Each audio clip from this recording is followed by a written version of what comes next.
Shoutout sa inyo mga kaporma. Kain tayo, meron tayong biniling lobster sa fish market kahapon. Ito ngayon lang niluto ni Esme. Tingnan mo, ang tataba oh. Tataba ng mga alige. Kain tayo mga kaporma. Sana'y meron din kayo sa inyong lamesa. Sabayan nyo po kami. Let's go.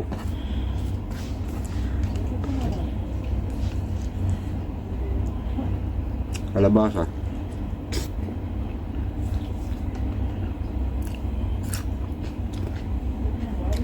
Yun na. Yun na. Tama niya.